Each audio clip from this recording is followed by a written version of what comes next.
انیس صاحب، سنا ہے اسٹیٹ لائف نے 2023 کی اعلیٰ کارکردگی پر اپنے پالیسی ہولڈرز کے لیے بونس کا اعلان کیا ہے، تو کائنڈلی ذرا اس کو ایکسپلین کر دیں۔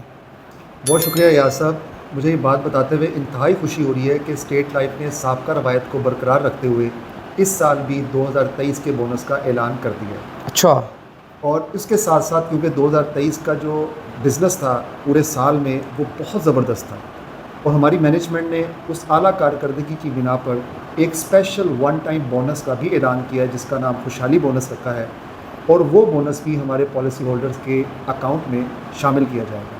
اچھا، اور وہ ون ٹائم بونس ہے کیونکہ 2023 میں اعلیٰ کارکردگی کا مظاہرہ کیا گیا تھا اسٹیٹ لائف کی طرف سے۔ یہ ون ٹائم خوشحالی بونس ان پالیسی ہولڈرز کو ملے گا جن کی پالیسی سال 2023 میں انفورس تھی، یا جنہوں نے نئی پالیسی سال 2023 میں لی تھی، ان کے اکاؤنٹ میں یہ پالیسی کا بونس ایڈ کیا جائے گا۔ انیس صاحب، وہ خوشحالی بونس تقریباً کتنا ہوگا؟ ایاز صاحب، پہلے تو میں وضاحت کرنا چاہوں گا کہ اسٹیٹ لائف جو بونس اس پالیسی میں سیٹل کرتا ہے وہ پر 1000 کے حساب سے ہوتے ہیں۔ ٹھیک ہے، مثال کے طور پہ اگر آپ دیکھیں آپ کی پالیسی کا سم اشورڈ 10 لاکھ روپے ہے، جیسا کہ 10 لاکھ میں اگر دیکھا جائے تو 1000 یونٹس ہوتے ہیں۔ 10 لاکھ کو اگر آپ 1000 پہ ڈیوائڈ کریں گے تو 1000 آنسر آئے گا۔ اٹس مین کہ آپ کے پاس 1000 یونٹس ہیں۔ تو اسٹیٹ لائف جب بونس اناؤنس کرتا ہے تو وہ پر 1000 کے حساب سے آپ کو ریٹ بتاتا ہے ٹھیک کہ ہے، یہ بونس کا ریٹ ہے۔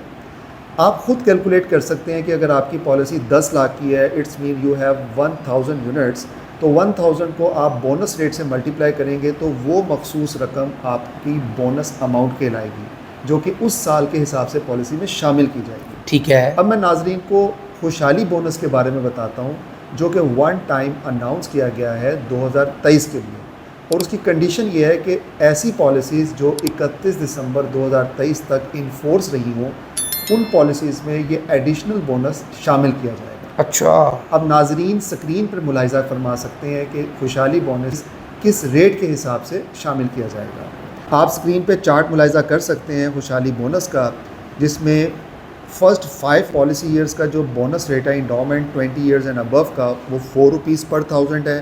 اسی طرح چھٹے سال سے 16ویں سال تک میں اگر کوئی پالیسی چل رہی ہے اور وہ 2023 میں فال کرتی ہے تو اس کا بونس ریٹ 9 روپیز پر 1000 ہے، اور اسی طرح 17ویں سال سے آن ورڈ یعنی جتنے سال اس کو ہو گئے ہیں اور وہ 2023 میں پاسنگ آؤٹ ہو رہی ہے تو اس پالیسی کا بونس ریٹ 14 روپیز پر 1000 ہے۔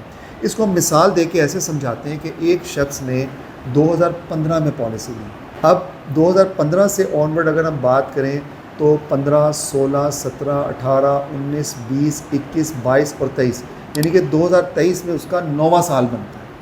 اور 9ویں سال میں اگر ہم اس چارٹ کے مطابق دیکھیں تو سیکنڈ رو میں آپ دیکھ سکتے ہیں کہ from 6th policy year to 16th policy year میں جو بونس اپلائی ہوگا وہ 9 روپیز پر 1000 کا ہوگا۔ اگر ان کی پالیسی کا بونس اگر ان کی پالیسی کا سم اشورڈ 10 لاکھ روپے ہے تو 1000 کو آپ 9 سے ملٹیپلائی کریں گے تو 9000 روپے کی اضافی اماؤنٹ ان کی پالیسی میں شامل کر دی جائے گی۔ اور اسی طرح اگر ہم بات کریں کہ کسی نے آخری پریمیم 2023 میں ادا کیا ہے، اٹس مین کہ ان کا 20واں پریمیم تھا یہ، تو ان کی پالیسی میں 14 روپیز پر 1000 کے حساب سے بونس کو شامل کیا جائے گا۔ ابھی ریسنٹلی آپ نے ہمارے ہی چینل پہ دیکھا ہوگا کہ ایک صاحب کو ہم نے 18 لاکھ سم اشورڈ کی جو میچورٹی کی اماؤنٹ دی تھی، اس کے حساب سے اگر ہم کیلکولیٹ کریں تو 1800,000 کو اگر ہم 1000 پہ ڈیوائڈ کریں تو 1800 جو ہے وہ ایک آنسر آتا ہے۔ تو 1800 کو آپ 14 سے ملٹیپلائی کریں گے تو جو آنسر آئے گا وہ اماؤنٹ خوشحالی بونس کے تحت ان صاحب کو دی جائے گی میچورٹی کے بعد۔ جی بالکل۔ انیس صاحب، آپ کا بےحد شکریہ۔ آپ کے مستقبل کی محافظ، state life insurance corporation of Pakistan.